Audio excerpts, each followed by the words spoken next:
Hey guys, Ben Nash from Pivot Wealth here, and today I'm going to be talking about a question that I've been getting asked quite a lot this week, which is the share market about to fall off a cliff? And I think we've seen a lot of volatility with the election in the States, and is Trump going to get in?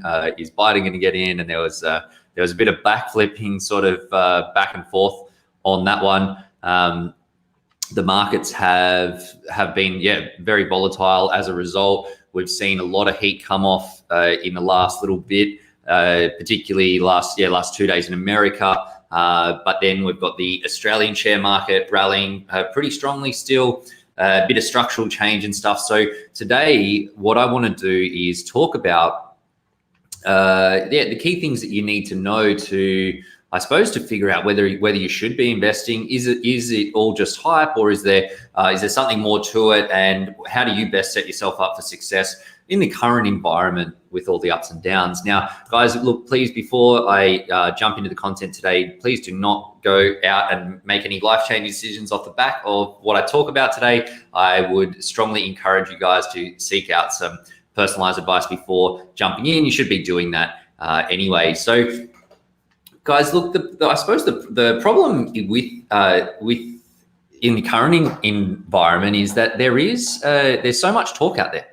There are a lot of people, media hype, building it up, plus people looking at markets, we're seeing it on the news, and it's hard to know. There's so much information that it's hard to know who to listen to, who to trust, and it's almost like you're drinking from the fire hose. But compounding that is that there is the interest rates are so bad that a bunch of people are either looking at investing, or they already have invested, and now they're sort of stressing out, wondering whether is it all going to go south, and are they going to lose their money in the proceeds? So on the flip side of that problem, though, is the opportunity, which is that really these downturns and the periods of these big swings and roundabouts in markets are where people make a lot of money. It's typically where the people that have a lot of money, where they've made their money most of the time, it comes from downturns. So there is heaps of money to be made. The markets are up like 50% since the depths of COVID, which we've seen. And with the right strategy, you can make that money and get ahead and build some serious assets and income without the stress, without the stress and the anxiety, and having to be super worried, and importantly, being able to sleep at night. So, guys, the framework, or I suppose the things that you need to understand to be able to assess, whether investing is right for you, and whether all of the hype is just hype, or whether there's something more to it, is that one of the biggest drivers of markets at the moment is the crazy amounts of government stimulus. And for mine, there's been a bit of essentially like a shift in the total approach to governments when it comes to their how they look after their economies in the event of a downturn. And before the financial crisis in 2008, governments would typically, what would happen is that the economies would sort of float along, and the economies would be going good, and people would spend a bunch of money, and inflation would go up, and then the Reserve Bank would put the interest rates up, and after a while something would happen, and then there would be a market correction, the share market would go down, and unemployment would go up, and to soften that blow, the Reserve Bank would cut interest rates to stimulate economic activity, and businesses would borrow and try to expand, and people would get more jobs, and the unemployment rate would go down, and then things would go sort of back to normal. But in financial crisis in 2008, the governments decided that they didn't want things to just follow that normal cycle. And what they did to cushion that blow was to provide what's called fiscal stimulus, which is the government giving tax dollars into the economy, pumping tax dollars into the economy in different areas to try to stimulate economic activity. This was Kevin Rudd in Australia with his checks. I was fortunate enough to get 2 of those. It was good. I bought myself a lovely set of golf clubs. And I don't know what I did with the rest, but I probably spent it on ciggies and maybe a bottle of BB or 2 back in my younger years. So they put the money in, then people spend the money, and then it does good things for the economy. And the idea is that it's sort of like an artificial, it's not the standard thing that's happened in the past with this sort of stimulus. So that at that time in 2008 in Australia, they pumped $50 billion in this fiscal stimulus with the checks with K-Rudd. I think that was about 30 billion, and then there was about 20 billion in other cuts that happened.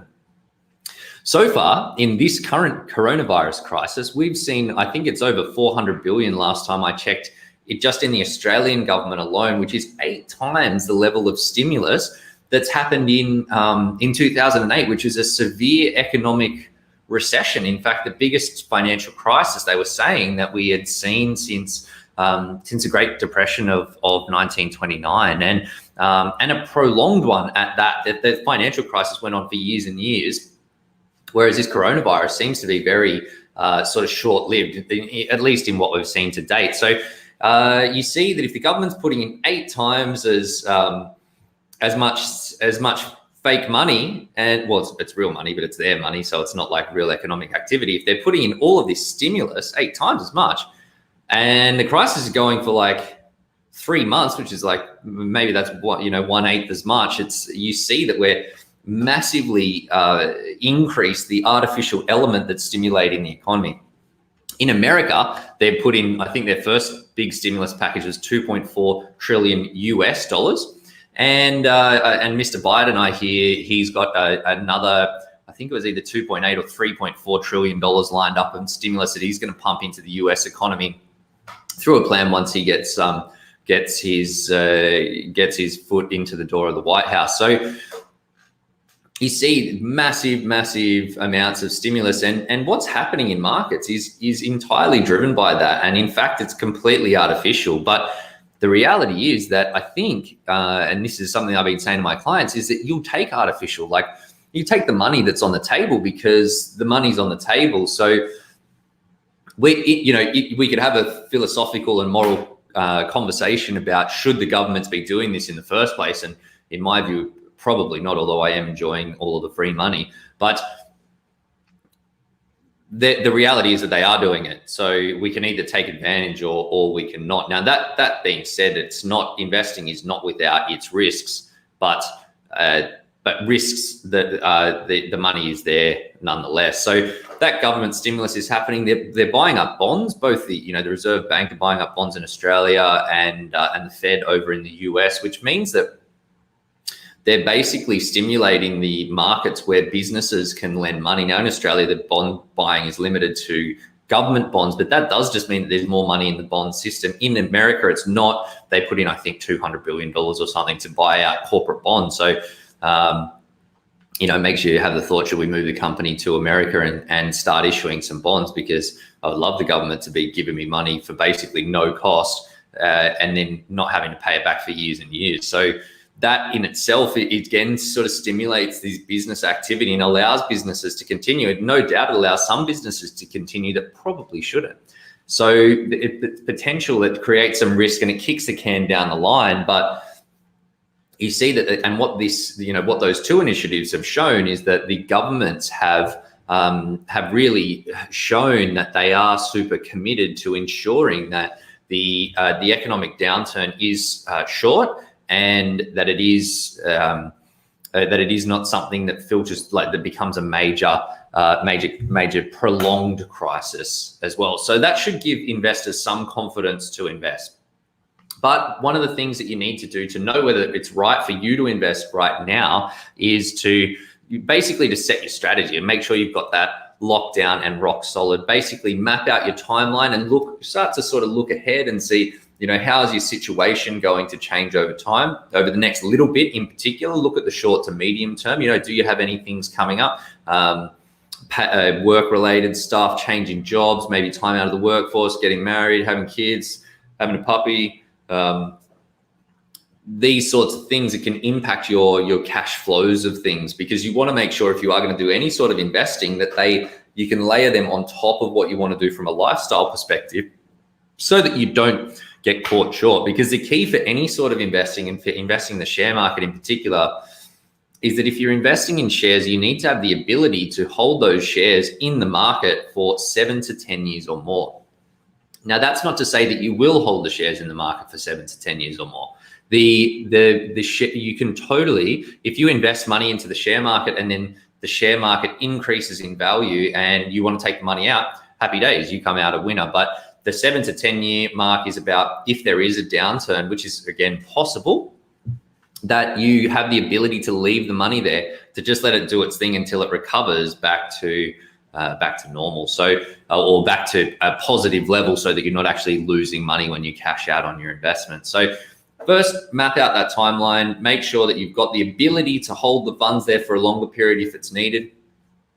Plot out your expected expenses. So your day to day, you need to understand your cash flows, so to think, like what money's going in, what money's going out, where's it going. Probably would make sense to stress test that. So look at, is that really where you want your money to be going? Are you getting the most value, enjoyment, happiness out of that? People's budgets have structurally changed with COVID as well. So looking at that can ensure that you are, you're working from the most relevant numbers for you right now in making this decision around investing.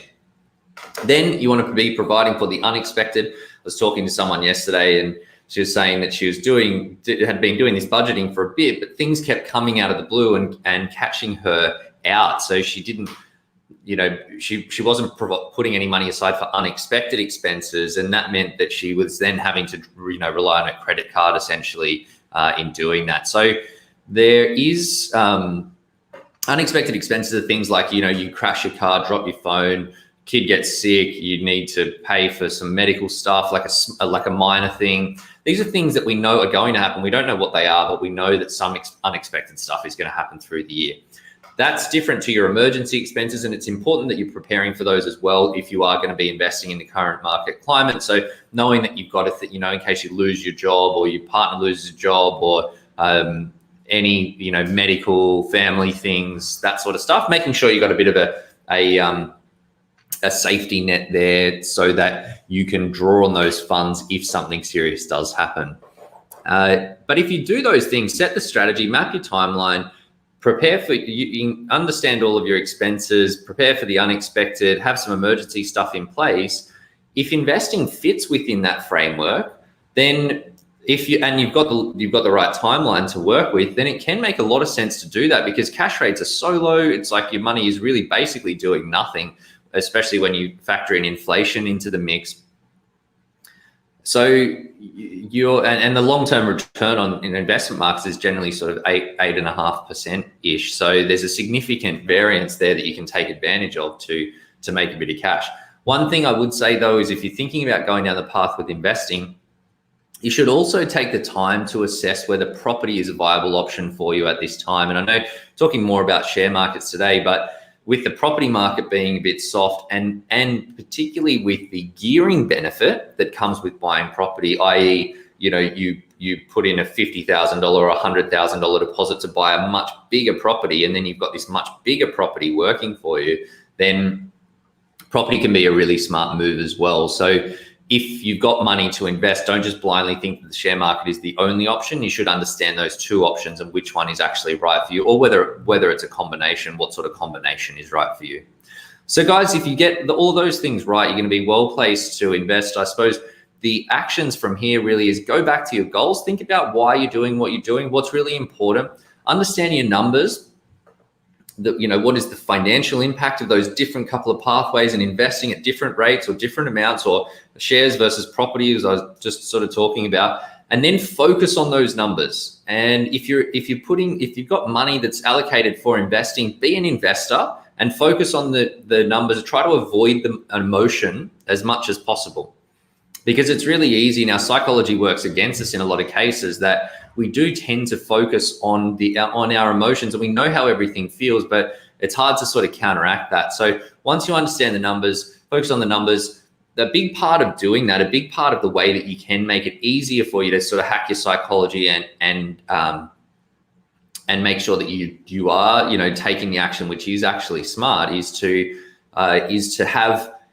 build your knowledge through build your education around money and your understanding of money stuff through focused knowledge, because it's that focused knowledge. And it's hard to say, you say, I want to learn about money, and then it's like you're drinking from the fire hose, but that targeted focus knowledge to say, this is what I need to know about share investing now. This is what I need to know about the economics of that now. This is what I need to know about the property market now, allows you to do the most important thing and take the next step and the next step and the next step to ultimately move yourself forward and build financial momentum. So once you do that, once you've built your knowledge, you understand your numbers, you go back to your goals, and you've got a good strategy and confident, it's about taking action.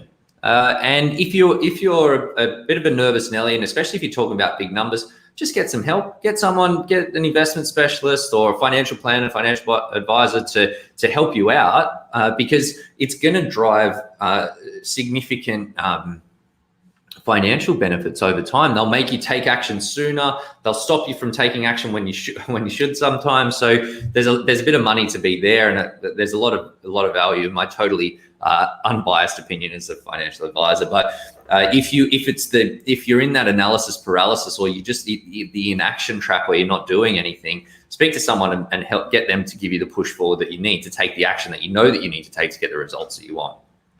Speaking of results, if you do that, you're going to get a bunch of money. Know that your bases are covered and you've got that sleep at night factor in place. Why this works is because you're avoiding that psychology and taking a numbers first approach.